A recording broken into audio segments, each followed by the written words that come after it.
Greetings, my young math Padawans. This will be the final lesson on graphing polynomial equations.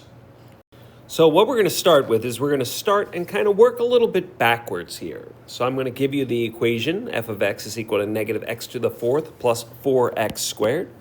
Over here, you will see the graph of the equation in the table of values. I've done nothing more than plot these points and sketched out a good graph. Let's remind yourself how to find all these parts algebraically, though. So remember, to find the y-intercept, you set x equal to 0 and simplify. So in this case, we'll do f of 0, which is equal to negative 0 to the fourth plus 4 times 0 squared, which in fact does equal 0. So you will notice that the y-intercept is in fact here at 0, 0. What about finding the zeros? Well, again, we're going to take, just like we did in the last lesson, we're going to take our equation. We're going to set it equal to 0, and we're going to factor. So we're going to solve by factoring. Now, I'm going to pull out a negative x squared as my GCF for both of these. The negative because, well, the leading coefficient here, it's negative, so I like to pull out the negative as well when I'm pulling out the GCF. So that'll give me negative x squared times x squared minus 4. I'll keep factoring. I got negative x squared minus 4 is the difference of two perfect squares. And I'll come up with x equals 0 and 2 and negative 2. Those are my zeros. Folks, I'm not going to spend a lot of time in this lesson doing a couple things. So coming up with a table of values, you're not going to see me explain that again. Factoring, solving by factoring, you're not going to see me explain that again. This has been done in previous videos. So if you're still struggling with this particular step here with solving by factoring, you need to go back and watch some of the previous videos that I've posted already. And finally, the end behavior. Since the degree is even and the leading coefficient is negative, I know both of my ends are going to point down. So that's my end behavior. And my graph matches that, right? You'll see I'm pointing down on the ends. I have x-intercepts at 0 and at 2 and at negative 2, so everything all works out here. But let's take a look at the zeros just a little bit closer, because there's a different concept here that's kind of working behind the scenes to create the graph looking the way it does. Because if you remember, there's something called the fundamental theorem of algebra that we talked about in the last lesson. And the fundamental theorem of algebra says that there should be 4 solutions. But you'll notice I only came up with 3 here. But look at that term, the x squared term. The x squared term actually means that 0 has something that we call, 0 has something called the multiplicity. A multiplicity of 2. Let's talk more about that word multiplicity. Anytime a solution occurs more than one time, it's called multiplicity, or it has multiplicity. And graphically, when a repeated solution, I'm just reading here to you, when a repeated solution occurs an even number of times, the graph touches the x-axis but does not cross the x-axis at that solution. If you remember correctly, right here at 0, my graph had a multiplicity of 2. Do you notice how my graph kind of like just touches the axis at that point and then changes direction? Right? It just touches at 0 and then changes direction. That's because it had a multiplicity of an even number.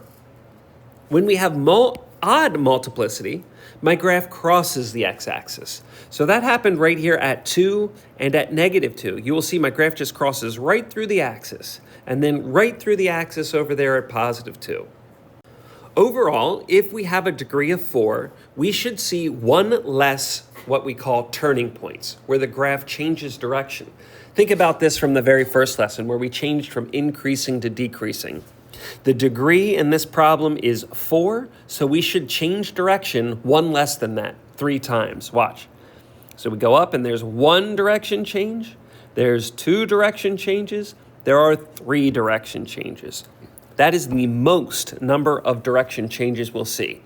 We don't always see that number, but that is the most that there can be. So for example, this graph is not going to just change direction again like off the screen that we don't see. We can be guaranteed of that. So let's try to go backwards. Let's try to figure out what the graph of 3x to the fourth minus 6x squared plus 3 looks like by just using this idea of multiplicity and some of the things that we had talked about before. So first thing, we're going to find the y-intercept, and we're going to do that by plugging 0 into my equation. When I do that, I'm going to come up with the answer of 3. Then I'm going to find the zeros. And again, I'm going to set and I'm going to factor what I'm looking at. I'm going to factor my polynomial here, setting it equal to 0 and factoring. I'll come up with x squared minus 1 times x squared minus 1. This is the same thing twice. So I'll factor that down the whole way. And I will come up with solutions of 1 and negative 1. Now notice, this is where multiplicity is going to come in. Do you see how I have x minus 1 there twice? That means this solution of x equals 1 has a multiplicity of 2. And do you see how x plus 1 occurs there twice? That means this solution of negative 1 has a multiplicity of 2 as well. That's going to come into play when we actually write out and look at our graph. I'll come back to that here in a second. End behavior, don't forget about end behavior. My two ends are going to point up. It might be helpful for you to also come up with a table of values. It might help us graph that a little bit better. So I'm going to show you the table of values here. And remember, since we had a 0 of negative 1 and positive 1, I want to go one number beyond that. So negative 227, negative 2, positive 227, I'm going to have a hard time fitting those on my graph, but that's okay. It's good to know where they're at. I will go ahead and plot my points. Negative 1, 0, 0, 3, 1, 0. And again, I know my two ends are going to point up. They're going to be off the grid. I can't graph those. All right, so those are just my points plotted. Now let's try to get this shape right. So remember, at x equals negative 1 and positive 1, I have a multiplicity of 2. So over here at the point negative 1, remember what's going to happen. My graph's going to come down. It's going to touch at negative 1. It's going to change direction. So I can note that a little bit easy. I can note that by kind of just doing this, right? It's going to touch and it's going to change direction. The same thing's going to happen over here at positive 1. It's going to touch and it's going to change direction. Now, the only way that I can make this graph happen is if I come down like this, I touch at negative 1, I have to go up here, right? Because I have to get up here to the y-intercept of 3. So that means I'm going to change direction. I'm going to go up here. I'm going to cross through 3. I'm going to come back down. I'm going to hit that graph, and I'm going to go back up. When we graph enough of these, we'll start seeing patterns and we'll start seeing these things that happen. And it'll be a little bit easier as we go on, the more examples you see. But using multiplicity is really important. It helps you get those direction changes. Let's look at another one. Before we do this problem, I want you to take a minute. I want you to pause the video. I would like you to find the y-intercepts, the zeros, the end behavior, create a table of values. Please remember, when you're finding your zeros, note the multiplicity. Pause the video right now. I'm going to show you the answers here momentarily. Go ahead, pause the video, try it out. Okay, so you should have come up with an a y-intercept of 0. It's an x-intercept of 0, which has a multiplicity of 2, and 2, which also has a multiplicity of 2. And for the end behavior, both ends point up. You'll see my table of values over here, all the way on the far right-hand side of the screen. We'll plot these points. My point negative 1, 9, and 3, 9 are off the grid, so I can't do that. But you'll notice that I have a multiplicity of 2 at 0, which means I have a direction change that's going to happen right there. And the same thing's going to happen at 2. There's a multiplicity of 2. So I have a direction change that's going to happen there. So my graph has to come down, hit at 0, change direction, go back up to pass through the point 1, 1, change direction, hit the x-axis at 2, change direction, and keep going up. To create this graph, x to the 4th minus 4x to the 3rd plus 4x squared. Let's keep going. So this polynomial is just in a different form. Notice, x squared times x minus 3 to the 3rd times x minus 2. This is already in its factored form. It couldn't be any easier to find the zeros. As a matter of fact, I'm going to jump to that right now. If I set each one of those factors equal to 0, I know x is equal to 0. If I look at the next one, I know x is equal to 3, and I know x is equal to 2. Even better, I can look at that 0, right? This first term, the one that's underlined in red, the degree is 2. So I know that 0 has a multiplicity of 2. It couldn't be any easier. 3 has a multiplicity of 3 because that's what that exponent is. So that has a multiplicity of 3. And 2, hey, there's no exponent up here, right? There's nothing there. So that just has a multiplicity of 1. But we don't write a multiplicity of 1 because if it just listed once, we assume that's exactly what it is. To find the y-intercept, we actually have to do a little bit of work. We have to plug 0 into my equation. I'll do a little math. We'll come up with the answer of 0. And the end behavior. Okay, we got to think about this a little bit more. So we have to think about what the degree would be. So something squared times something to the third will give me something to the fifth. And then times something to the first, that will give me something to the sixth power. So I know my end behavior. I know that this polynomial has a degree equal to 6. I got to kind of think that through. And what about that leading coefficient, right? Is it going to be positive or is it going to be negative? Well, let's see here. This is positive, right? This is positive. That's positive, and so I'm going to end up with something that's going to be positive. So even and positive, my two ends point up. Okay, let's make a table of values. And again, I just plugged my x values into my equation and came up with my y's. I'll plot these points. -1, 192 is way off my grid. There's 0, 0. 1, 8, I guessed where that would be. Should have extended my graph a little bit more. I got 2, 0, I got 3, 0, and again, the point 432 is way off my graph. So we're going to have to use our multiplicity to help us with this graphing this equation. So 0 has a multiplicity of 2. So I know there at 0, my graph's going to change directions. At 3, I know my graph's going to just cross right through the axis. It's going to cross right through the axis. And at 2, it's going to cross right through the axis, right? That's got to go right through the axis because those both have odd multiplicities. That should make a little sense, right? Because if I'm thinking about what this graph looks like, it's going to have to come down. It's going to touch at 0. It has to change direction to get all the way up here to the point 1, 8. Then it's going to have to change direction to get down here to 2. Cross through the axis so that it can turn around, cross back through the axis at 3 to go all the way up to the other end. Now, here's the one thing. We don't exactly know how low it goes or how high it goes. We can guess, we can have a really good idea of what it is, but we're not going to be 100% sure. We need more math in order to be able to figure that out, and we just are not there yet. Why don't you try this one? Pause the video right now, take a look at example 4, find the y-intercepts, find the zeros, identify the end behavior, create a table of values. Try to make your own graph of this particular problem. We'll go over it momentarily, but pause the video, try it out. Okay, so you'll have a y-intercept of 0, 4, at 4. You'll have the two zeros at -1 and at +2. You'll know your degree is 3. Meaning your two ends are going to point down, and I'll use that coordinate pair -16, which is off the grid, and the point 420, which is all the way off the grid right there, in order to identify and kind of be able to reinforce my end behavior. I'll plot one more point. I'll plot the point at 1, 2, and the other one here at 3, 4, to help be able to create a better graph. All right, I'll connect the dots. So I know at -1, my graph's just going to cross through at -1.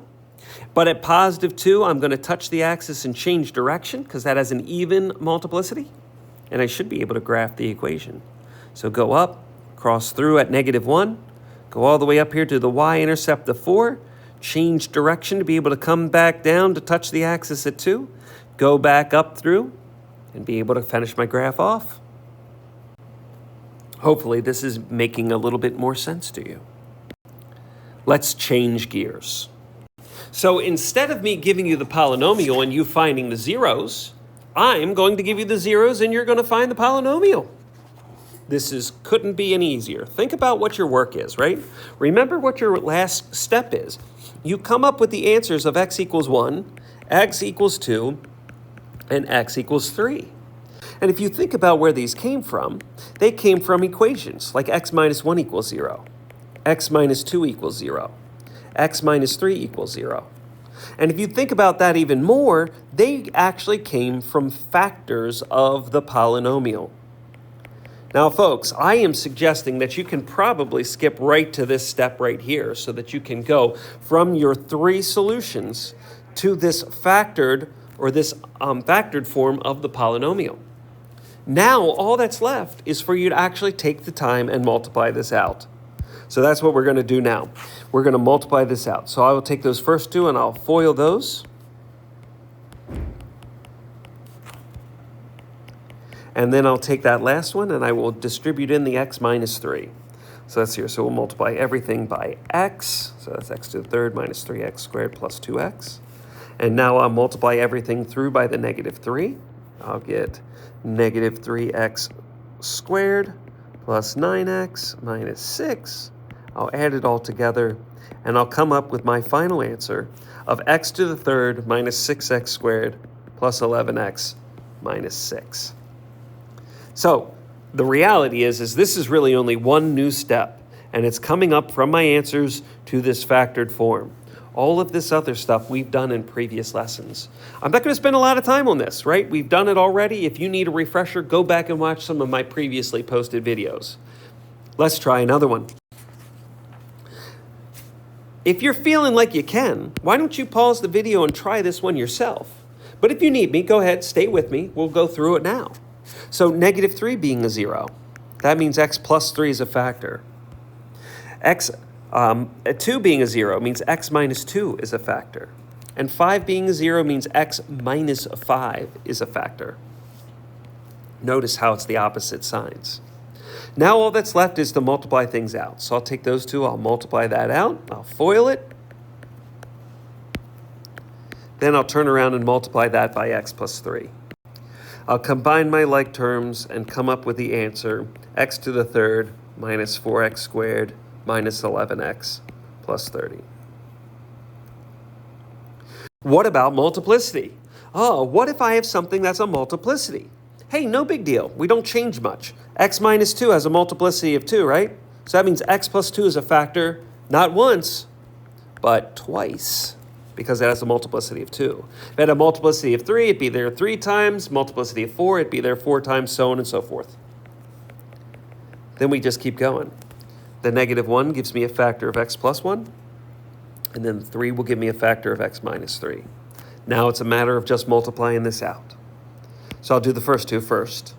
I'll multiply the second two next. Then I'll multiply these two trinomials together. And I'll combine my like terms to come up with together with the equation x to the fourth plus 2x to the third minus 7x squared minus 20x minus 12. All right, one more. Go ahead. Pause the video, try it out, see if you can do this one on your own. We'll see what you come up with. Don't be scared. It's actually not as hard as it looks. Okay, pause the video, try it out. All right, so let's come up with each one of these factors. So the first one, that negative 4, gives me x plus 4 as a factor. The next one, the 0 with a multiplicity of 3. That means 0, or just a factor of x minus 0, will be a factor 3 times. 2 with a multiplicity of 2. That means x minus 2 is a factor twice. And then 3. That means x minus 3 is a factor 1 time. Now that looks pretty intimidating, but let me make this easier for you. The first thing I'm going to do, I'll take that x to that x times x times x and rewrite it as x to the third.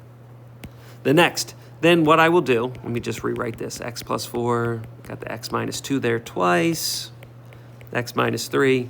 I'll now pair things off. So I'll take and I'll multiply those two things together next. Then I'll multiply the next two parentheses. I will make sure I don't forget about the x to the third. It's still very much part of the problem.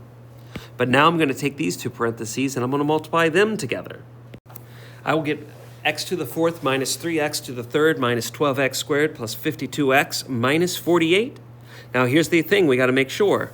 Don't forget about this x to the third, which needs to still be in front of your problem. So your final answer, once we distribute the x to the third, will be x to the seventh minus 3x to the sixth minus 12x to the fifth plus 52x to the fourth minus 48x to the third. That would be my final answer. Whew. All right, folks. Thanks for paying attention. Thanks for taking notes. We'll practice this more in class. I'll see you then.